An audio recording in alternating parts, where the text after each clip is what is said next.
If you're looking to buy new construction home, I've got some really good options for you in South Austin.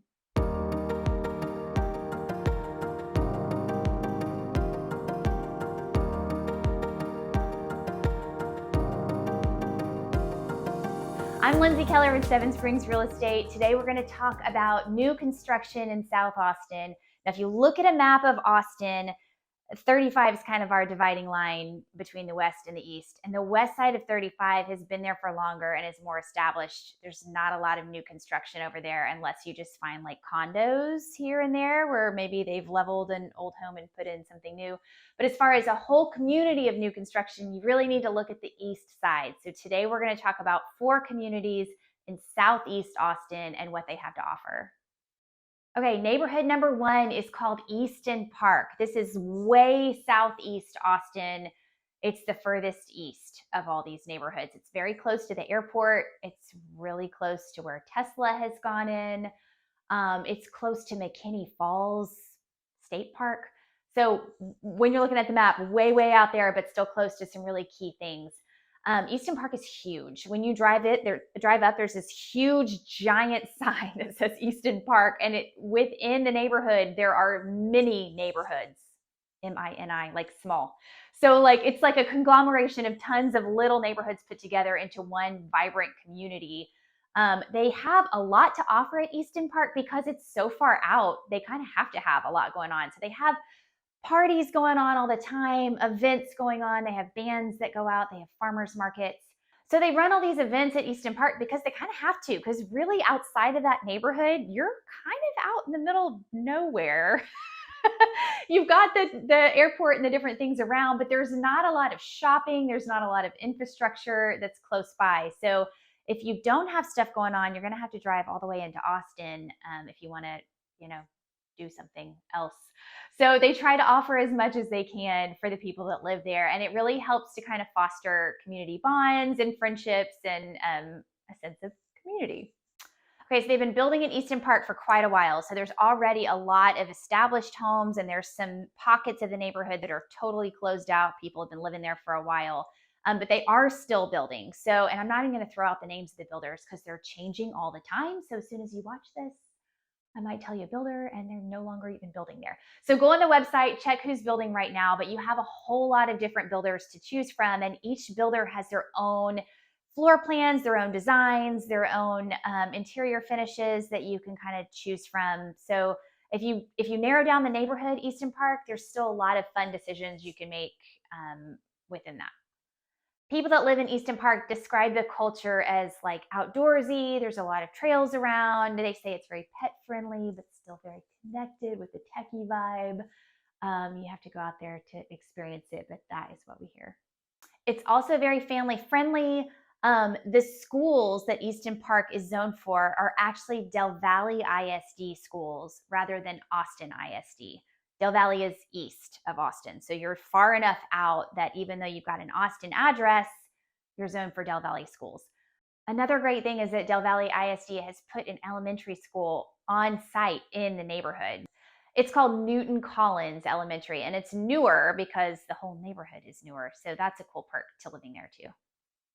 All right, neighborhood number 2 is Goodnight Ranch. We did a whole video on Goodnight Ranch a few weeks ago. You can find it on our YouTube channel, but we'll give you the highlights today. If you want new construction in Goodnight Ranch, your builders right now are going to be David Weekley and Avi Homes. They are building single family homes, and also I think Avi is going to start building some that are actually attached condos at a better price point. Keep watching the website. Don't hold me to that, but that's what I'm hearing.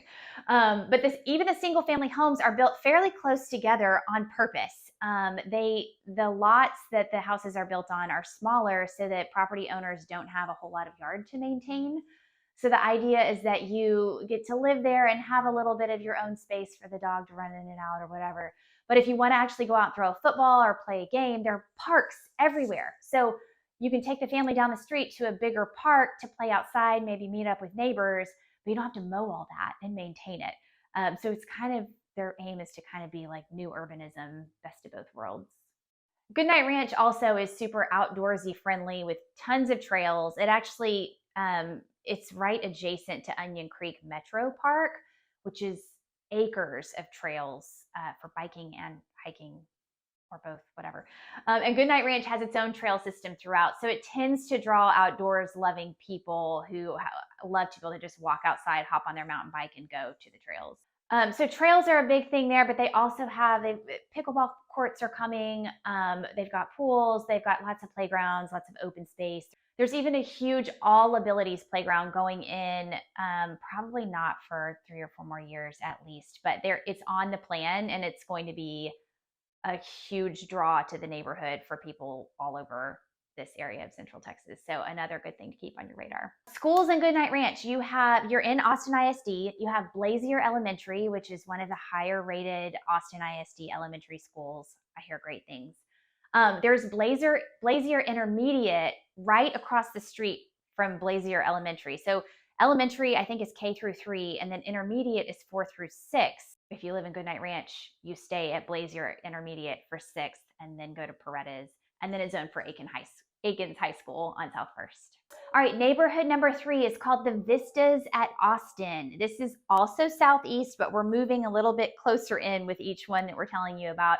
So Vistas at Austin is right next to Bradshaw Crossing, which is a more established neighborhood. It is called Vistas because some of the houses in there have a pretty nice view on the east side where it's clear. So that's kind of a cool perk. Builders in there right now are Pacesetter and Milestone. They each have their own offerings, their own price points, their own finishes. You can kind of pick through and check on that, check the reputations of each builder as well. Amenities in there, they do have a pool and a playground. It's smaller, but it's still nice to have when you're out where you're not close to any other public pools, really. And a dog park as well.